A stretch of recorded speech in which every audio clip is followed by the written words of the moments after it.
Welcome to 52 Authors, 52 Weeks, Season 3. I'm Dr. Lisa L. Campbell, the Growth Motivator. Each week, I sit down with a different author to explore what lies behind the pages. Growth, purpose, finding your voice. Enjoy today's episode.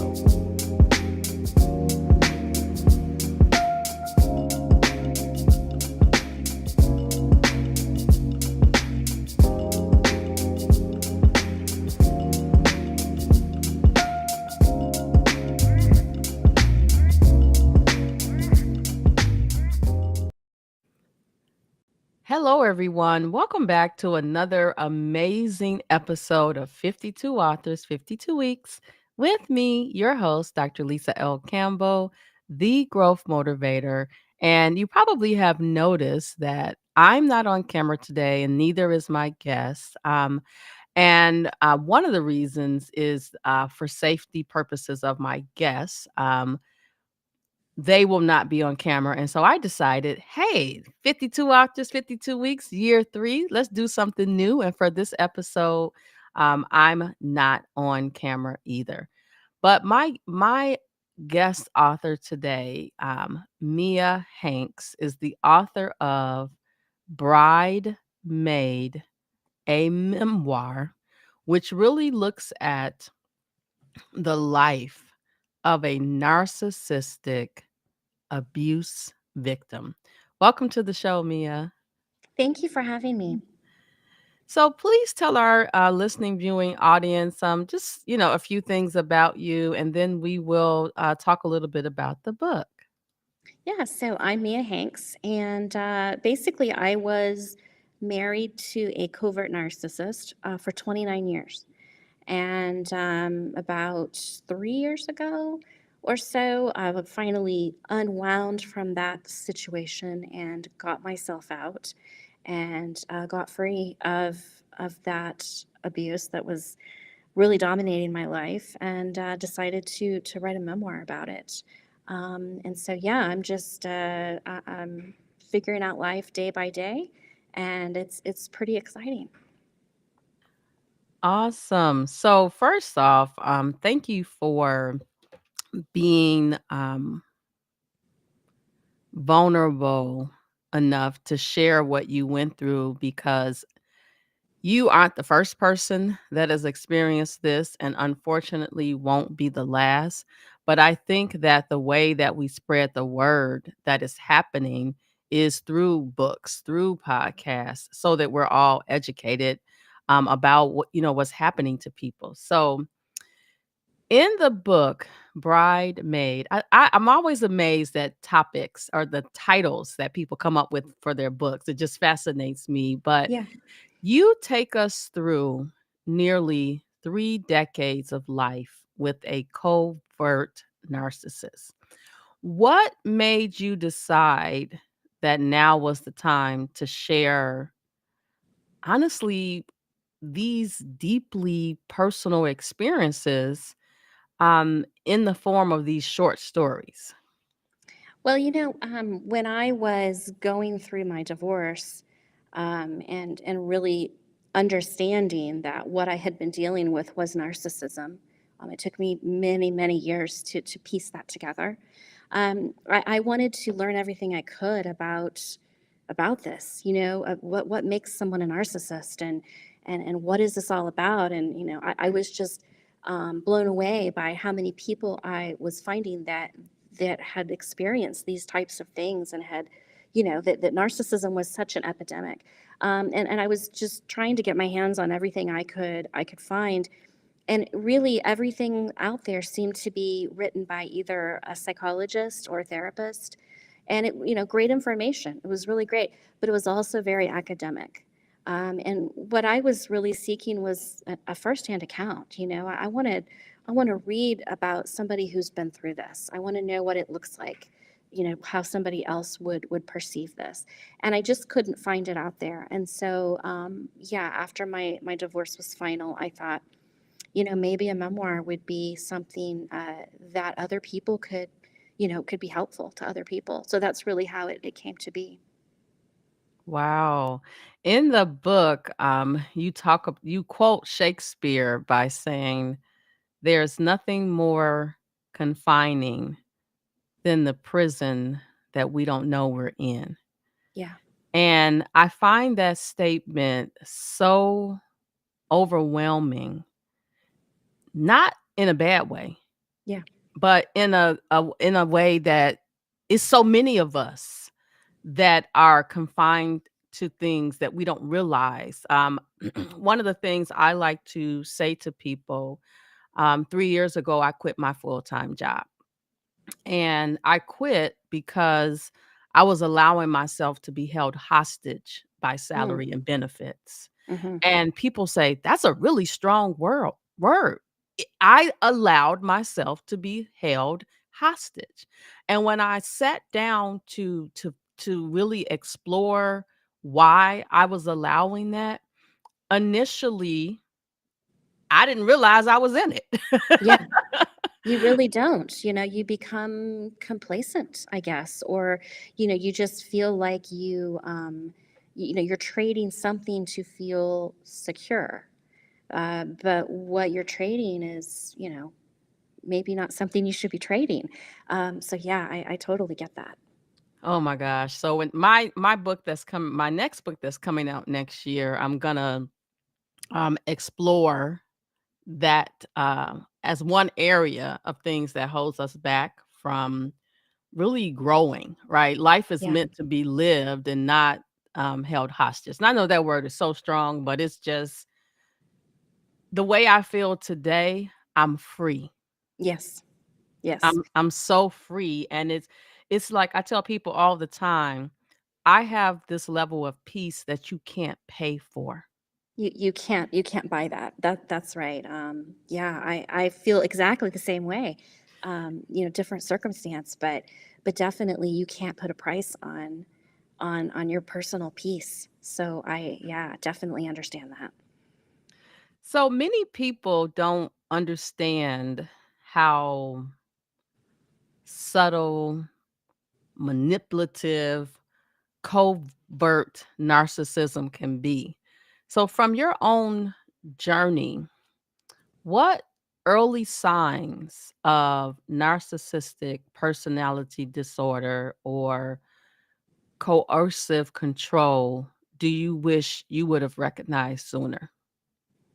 I think I grew up in a time when any thought of domestic abuse was physical. You just didn't think of mental, psychological, those things being abusive. And so, definitely, I saw things early in my marriage that the biggest thing that I saw was just that general lack of empathy that narcissists have. And I've told the story many times that, I can remember early in my marriage being sick with the flu or something. And, rather than my husband being sympathetic or saying, I'm sorry you're feeling so bad. What can I do to help? His response every single time would be to be angry. And I thought that was strange. I thought, why is he mad at me because I'm sick? I mean, that just seems crazy. Now I understand why. It was because it was a disruption to him. It was an inconvenience. And in his mind, he did not deserve to be inconvenienced in any way. But at the time, those little things like that, just little acts of cruelty but they were subtle. Um, it just did not register to me that it was abusive. And so, year after year after year, you just kind of get swept up in this, and really, it became my normal, and I think I really lied to myself a lot and just said, everybody lives like this. This is normal. And that's kind of, it was a coping mechanism. But yeah, it's so easy to get swept up in it, and then you are just kind of trapped. Wow, so something you said just literally hit me like a ton of bricks. I have a friend who I said to her, "You are being abused by your husband." Yeah. And she said, he's never put his hands on me.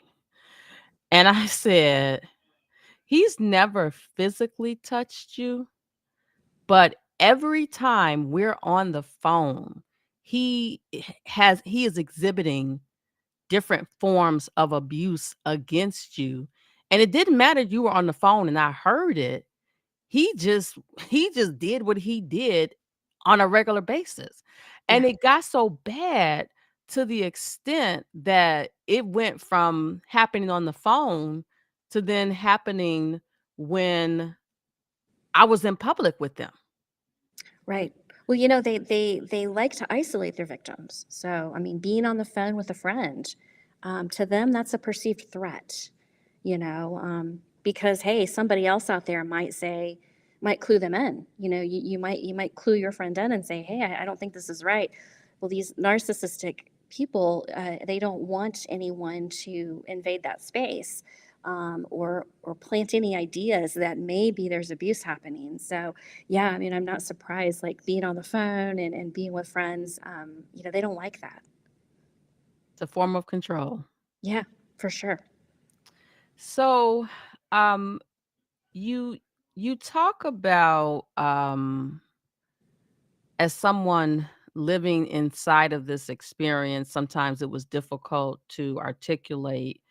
Um, Specifically related to gaslighting and emotional abuse, how did these types of behaviors show up in your marriage? And what was like that point that you were like, I'm seeing this clearly for what's actually happening. My eyes are now open.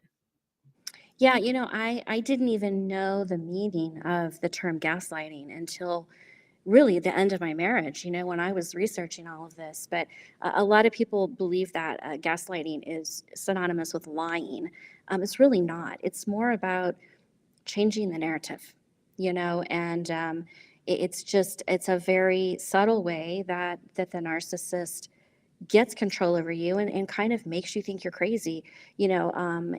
My ex-husband's response, if I were to bring anything up to him about, hey, I didn't like what you said, or this made me feel this way, his response 100% of the time would be, well, you're just too sensitive. There's something wrong with you. No one else would have been offended by that.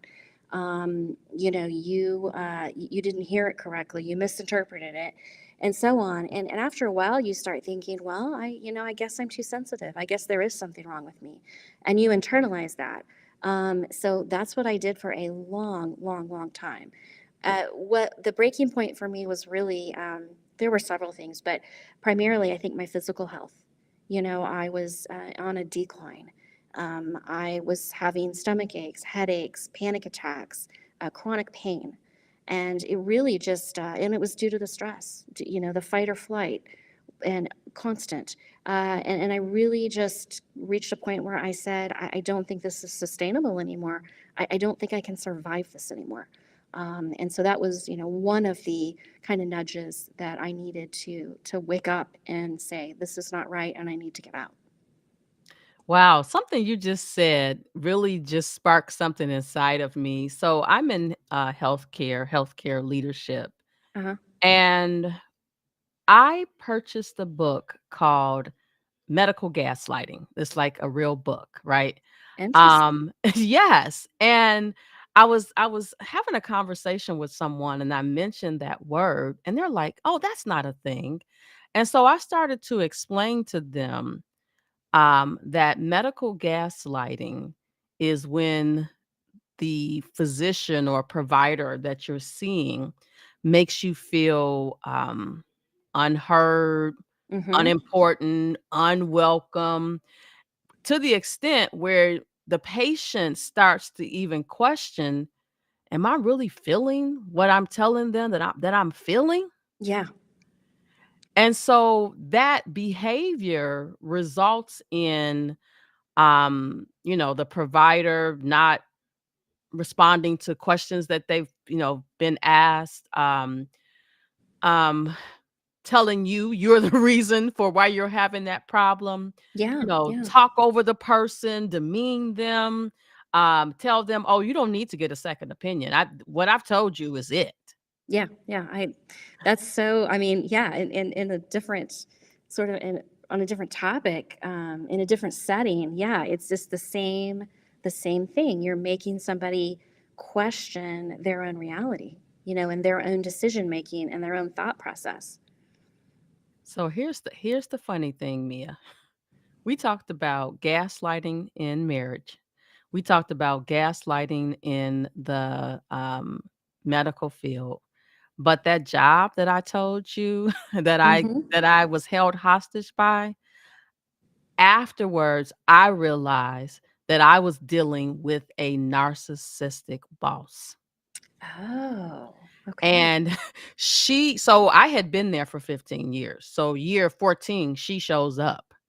And my husband, I think, has said, "I think she's a narcissistic."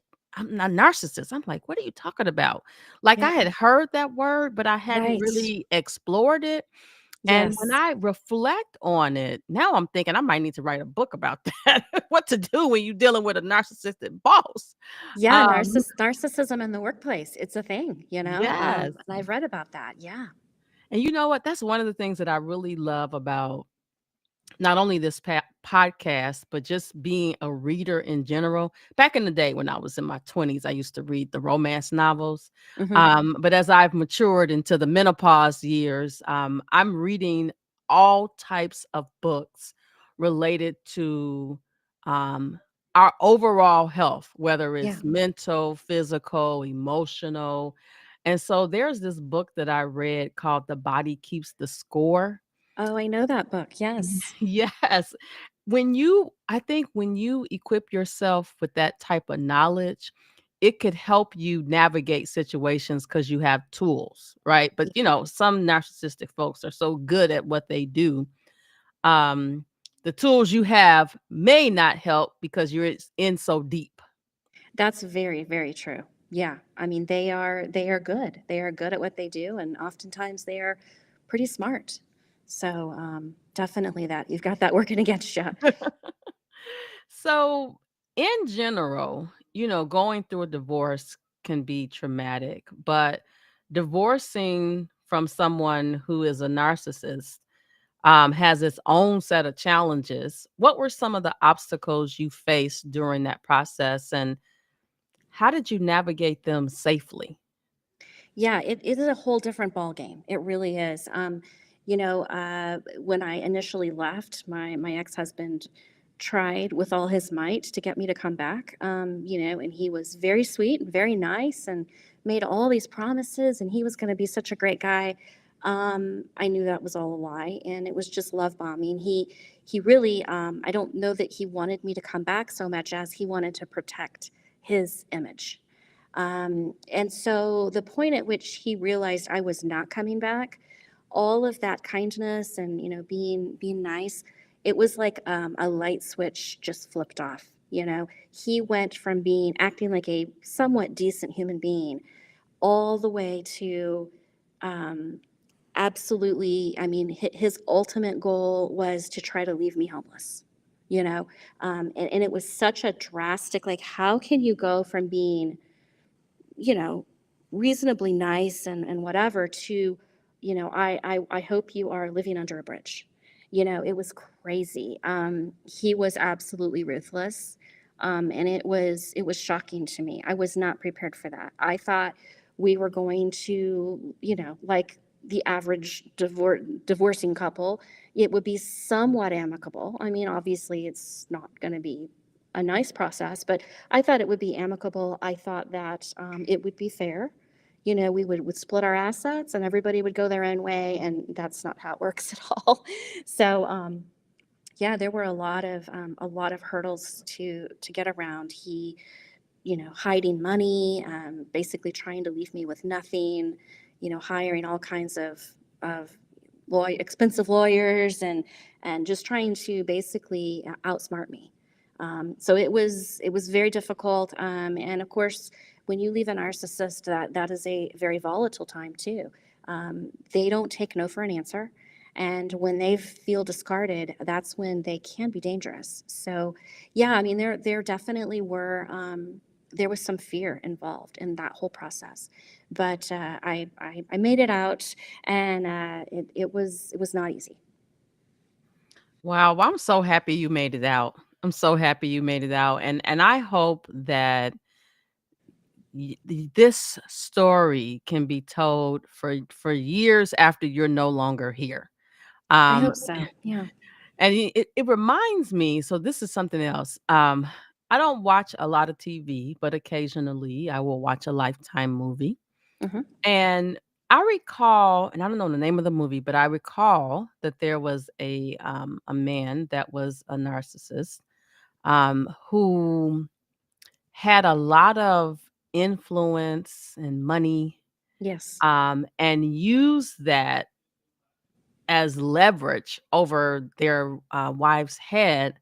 Um, so that was one of the reasons that I was interested in knowing about the divorce. And when you said, hiring all these different lawyers, Yeah. that Yeah. that right there tells me that that probably is a similar story. Very, very similar. Yeah, I mean, he had the resources, to effectively. He was trying to outlawyer me, really, and just hiring in all the help he could to make things go his way. And unfortunately, money talks. So, it all turned out okay for me in the end, but I mean, I wouldn't say it was fair. And the interesting thing is, in a divorce, it really, I think the thing that shocked me the most is how really it just comes down to numbers on a calculator. I mean, at the end of the day, no one involved really cares that there's been abuse. It's not really factored into anything. And I think, I thought it would turn out a little better for me because of the situation. But really, it's just a math equation. So that was shocking to me. Yeah. Wow. Wow, wow, wow. My husband always says that art imitates life, and that's how they're able to make movies. Yeah. It's one thing to see something on movie in the movie, it's another thing to actually personally talk to someone who has gone through this form, of abuse and trauma. And so again, I'm sorry that you went through this, but I'm so happy that you got out and Thank you're you. you're better for it. And the other thing I know, this is the other thing that popped into my mind. They don't want anybody to know what they've been doing because probably in the workplace, totally different person. Yeah, absolutely. Well, I mean, with the covert narcissist to the outside world, they are a totally different person. And so that's another real challenge with divorcing a narcissist, because really, I mean, there's nobody out there of our mutual quote unquote friends that are going to believe me. Nobody's going to believe me because they only see this really kind-hearted, wonderful, charismatic, charming man. They have no idea what he's like behind closed doors, and he's so convincing, so convincing, that there's just, I don't have a hope of anybody believing my side of the story, which is okay. I mean, they can, those friends can follow him. That's fine. But it does make it hard as the victim, exiting this marriage and really trying to find that support system. It can be a challenge for sure. Well, something tells me you're not done yet. You're just getting started. Part of your story is really about courage and healing and reclaiming your life. 30 years is a long time. It is. It really is. But there's still time, and I'm glad I got out when I did. I mean, I'm glad I didn't waste another year sitting in that marriage. And yeah, I haven't looked back once. I have no regrets. And as difficult as the process was, I am so much better off now, healthier, happier. I wouldn't trade it for anything. Absolutely. So, what advice would you offer to someone who suspects they're in a relationship with a narcissist and they're trying to find the strength to take that first step towards freedom? I think education is the key. We've got to understand this personality disorder and understand if, in fact, that's what you're dealing with. I think also knowing that narcissistic personality disorder, there's really no cure. It doesn't get better. It tends to get worse with age. And so realizing that, don't waste another day in a relationship like that. You have time. You have time, and you need to get out and salvage what time you have left. It's not worth it to stay with somebody like that. They're just going to make your life miserable. So my word of advice would be, don't delay and start making plans. Make plans today, not Yeah, tomorrow, not today. tomorrow. Yes, yes, that's right. Start today, because tomorrow may be too late. It might be. You never know. So we are almost out of time today. Are there any final parting words that you want to share with our audience? It's such a heavy topic, but again, I'm so happy that you got out. I know that this episode is going to help so many people, because let me tell you, people see a little clip and then Y- they start Googling stuff and be like, Yeah, oh, wait a minute. I feel yeah, like I hope I feel like so. I'm involved in this. Right, right. Yeah, I mean, I would just want to say to people, as daunting as it seems to leave, it seems like, especially if you've been with somebody for years and years, like I had been, you tend to start to feel stuck. You feel like there's just no way I can unwind from this. Um, and I guess my advice would be, you're not stuck. There are always options. There are people to help. There are resources out there, and don't stay because you feel like you're stuck and you can't find your way out, because you certainly can. I love it. I love it. I love it. Well, listen, it has been such an honor to meet you, to hear about your journey. You are definitely, they use that word survivor, but I'm like, you're thriving. You Thriving. are you are thriving. You are a better person as a result of this. And I know in my heart that you are going to help so many people, because I think if we knew how many people were impacted by this, it probably is a close to a pandemic. Yeah, I believe so. And I think there are a lot more people than we realize that are stuck in these relationships. It makes you think, "Hey, now I might be looking at my husband side eye like, hmm." It makes you think about everybody. It sure does. Yes, and not and I jokingly said my husband, but, we talked about medical gaslighting, we talked about, Yeah, yeah. workplace gaslighting.